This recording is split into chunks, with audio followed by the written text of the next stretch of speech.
આદરણીય સંતો અને વહાલા સત્સંગી બંધુઓ,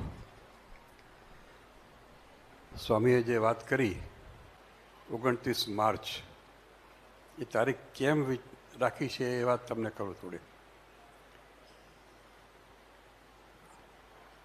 જગતમાં શું આખા બ્રહ્માંડમાં મહારાજની સહી, મહારાજના હસ્તાક્ષર એ ફક્ત સ્વામિનારાયણ મ્યુઝિયમના 8 નંબરના હોલમાં છે.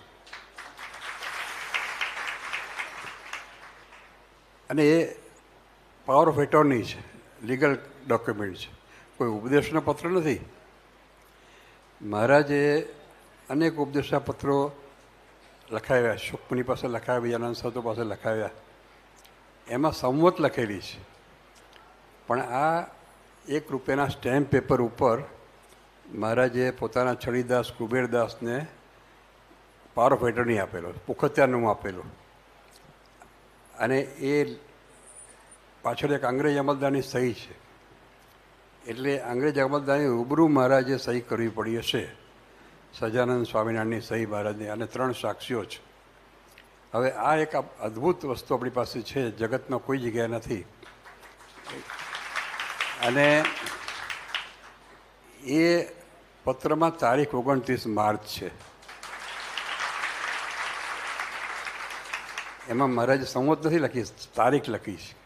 એટલે આપણે એ તારીખ પસંદ કરી છે. અને એ પત્રને હાઇલાઇટ, કારણ ઘણા લોકો આવે છે મ્યુઝિયમ જોતા હોય, દર્શન કરતા હોય, પણ આ ખ્યાલ ન હોય. એટલે આ અદ્ભુત વસ્તુ આપણી પાસે છે, એને હાઇલાઇટ કરવા માટે સત્સંગનો લાભ મળે એ હેતુથી આપણે આ તારીખ પસંદ કરી છે. આજના દિવસની તો શું વાત કરીએ. અનંત જન્મના પુણ્ય ઉદય થયો હોય ત્યારે નાના નાના પગથિયાને ચડવાની આપણે પ્રેરણા મળે. તમને ખબર નહીં હોય, એક સત્સંગી તરીકે આપણે જે નારાયણદેવનું મહાત્મ્ય છે ને, એના કરતાં પરોક્ષમાં વધારે મહાત્મ્ય છે નારાયણદેવનું. એક સિમ્પલ ઉદાહરણ આપું, કદાચ મેં પહેલાં કહ્યું હશે.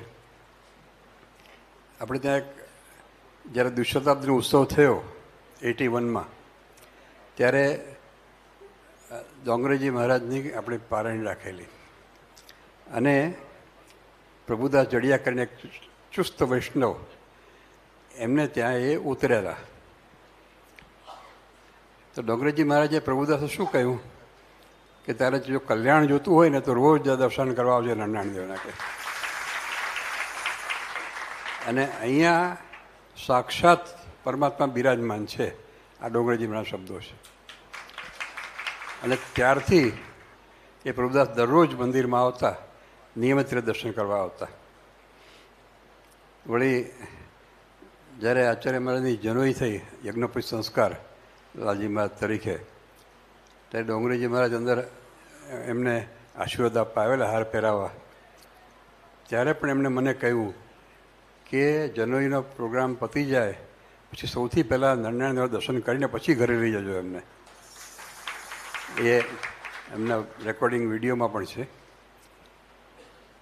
તો આ નારાયણદેવનો આપણે મહિમા જેટલો સમજીએ એટલો ઓછો છે. અને આજના દિવસે આપણે મહારાજને એ જ પ્રાર્થના કરીએ કે મહારાજ આ નારાયણદેવનો મહિમા આપણા અંતરમાં હંમેશા દ્રઢ થતો રહે, એવી શ્રીજી મહારાજના ચરણોમાં પ્રાર્થના છે. વળી આજે એક સરસ ઇવેન્ટ થવાની છે કાલે. લંડનમાં આપણું મંદિર, જેમાં સૌથી પહેલું મંદિર સંપ્રદાયનું છે, એમ લંડનમાં શિખરબંધ મંદિર જ્યાં ઘનશ્યામ મહારાજ પધર્યા હતા, એ સૌથી પહેલું આપણું મંદિર છે. અને એના 50 વર્ષ ગુરુ પૂર્ણિમા થશે. મોટા પાયે ઉજવવાના છે લોકો. ખૂબ હરિભક્તો બધા, ખાસ કરીને યુવાનો ખૂબ સક્રિય છે. તમે યુટ્યુબમાં વિષ્ણુ મંદિરની સાઇટ જોશો તો ખ્યાલ આવશે કેટલા બધા સક્રિય યુવાનો છે. એ યુવાનોએ એવો સંકલ્પ કર્યો કે એ ઉત્સવ નિમિત્તે અહીંયા આવતીકાલે લગભગ લંડનથી 60-70-80 યુવાનો આવ્યા છે. સાયકલો લઈને આવ્યા છે, ત્યાંથી સાયકલો લઈને આવ્યા છે. અને એ સાયકલ લઈને અહીંથી ભુજ દર્શન કરવા જશે નારાયણદેવના. આ એમનો સંકલ્પ છે. એટલે એ પણ એમને પણ ખૂબ ખૂબ આશીર્વાદ, ધન્યવાદ પાઠવું છું. અને એક સૂચના કે સાચવીને જજો, કારણ કે ટ્રાફિક બહુ ખરાબ હોય છે હાઈવે ઉપર બધો, એટલે સાચવીને ડ્રાઈવ કરજો. તો વિશેષ કંઈ કહેવું નથી, પણ આપણે મહારાજને એ જ પ્રાર્થના કરીએ કે નારાયણ દેવની એમની દૃષ્ટિ જેવી આપણા સંપ્રદાય પર છે હંમેશા ઉત્તરોત્તર વૃદ્ધિ પામતી જાય.